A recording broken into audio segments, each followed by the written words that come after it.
The T-1000 was an advanced prototype in the Terminator series produced by Skynet in 2029. The 1000 series Terminator is fully autonomous, and unlike the previous infiltrator models that used rubber skin and then finally living tissue over a metallic endoskeleton like the T-800 of last week's episode, the T-1000 is entirely made of a liquid metal called mimetic polyalloy. This means that the T-1000 is able to take the shape of anything it touches of the same approximate size, thus calling it a shape changer.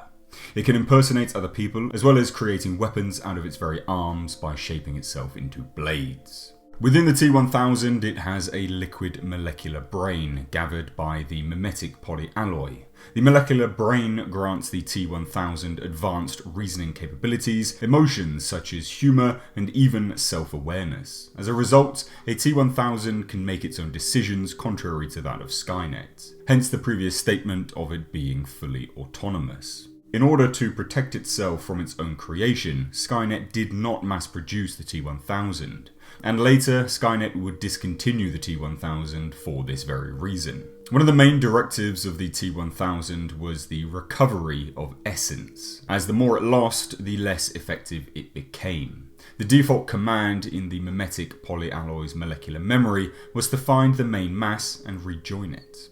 Each molecule had a range of 14 kilometers. If a piece of the mimetic polyalloy was out of range from the main body of superfluid, it could mimic something locally as camouflage, for example a rock or a piece of pipe, until of course the main bulk of the T-1000 came back into range again and detected it. This prime directive would ensure that the T-1000 retained its functionality and of course its ultimate combat readiness.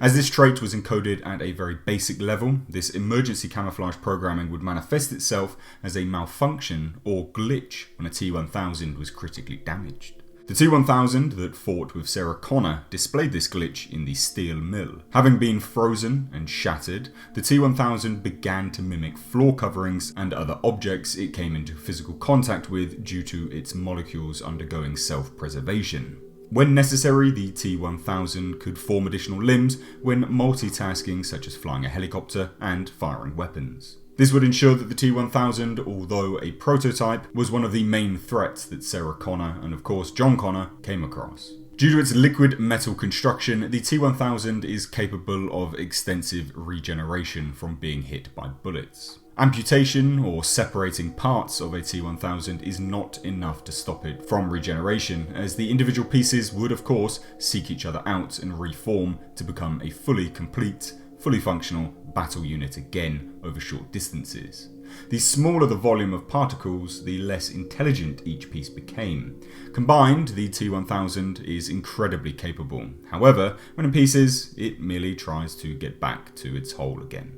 As the mimetic polyalloy units are initially deployed with an individualized default humanoid shape, it remains in this for most of its active service, only taking different forms when necessary to accomplish its mission. It is thought, however, that this particular form was kept as it is the most energy efficient than mimicking others and reduced the stress caused to its ability to molecularly expand when it mimicked more obese subjects. Due to the conservation of mass, when the T-1000 mimicked a human subject of greater volume than its default form, its density decreased. Due to the camouflage form having extra mass, the T-1000 would compensate for this by body movements to maintain the illusion, such as stepping in a much heavier fashion to give the appearance of a greater mass. In terms of its combat abilities and readiness, the T-1000 was not actually issued with any weapons. However, it was capable of fashioning any solid metal form, such as knives and other stabbing weapons, from its very being. The T-1000 could not form any complex systems, which may have had moving parts or chemicals like guns or explosives.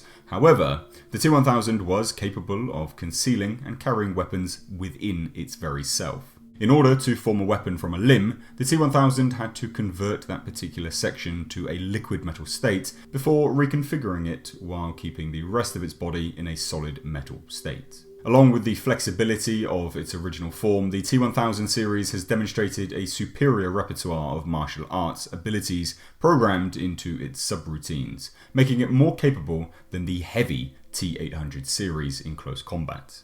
The T-1000 could also convert a limb into a blade and throw it like a javelin at an enemy in certain situations. And of course it could do this with sufficient force to impale a T-800 and knock it backwards at least a few dozen feet. Of course, the T-1000 is a form of infiltration unit, and it does this with the mimetic polyalloy construction, allowing it to replicate any object or person of a similar volume. It accomplishes this via physical contact. It would also appear that the T-1000 could use a medium to do this without actually touching the subject's skin. And of course, because the T-1000 is technically a liquid metal and thus is entirely a metallic mass, it is also electrically conductive. However, unlike the endoskeleton-based Terminators, the T-1000 can withstand a high voltage charge without being knocked offline. Due to the T-1000's polyalloy structure, it is able to take a liquid or solid form, and as such, it is perhaps one of the most versatile creations that Skynet has ever put into production. However, the T-1000 does have some weaknesses, mainly extreme temperatures. Extremely low temperatures of minus 196 degrees Celsius would cause the T-1000 to freeze and thus the ability to shatter it. And contrary to that, temperatures in excess of 1535 degrees Celsius would cause the mimetic polyalloy structure to undergo a physical change and thus melting the T-1000 into an inoperative state.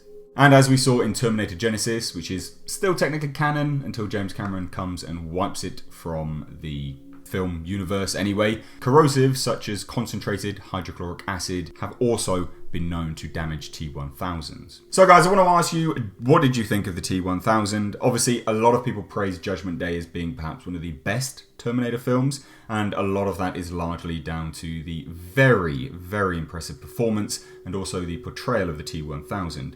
The creature effect work on that is probably one of the all-time best. It is an absolutely incredible creation. What they managed to make has truly stood the test of time, and unfortunately in the day and age where we're just bombarded with CGI, it really, really does stand up as a great blend of practical with some computer-generated elements alongside it. But guys, let me know your thoughts down below in the comment section. I also just want to quickly apologise for last week's upload. I uploaded the video, and much to my disdain, I didn't realise, but Final Cut Pro had rolled it back. Thus, the previous render had a bunch of mistakes in. So I had to download it, re-edit it, and then re-upload it. So I do apologise for that. I think that's the first time it's ever happened. And we can blame Final Cut Pro because it's a piece of shit. So never mind, but it is what it is. I also just want to take this opportunity really, really quickly, like I normally do at the end of these videos, because look, if you've stayed here for like 8 minutes, you're going to listen to me ramble on just a little bit more. I also just want to bring it to your attention that I recently actually got the silver play button. Not a lot of people will know that that has even happened, that I've even made a video on it. I have. It's in my vlog playlist.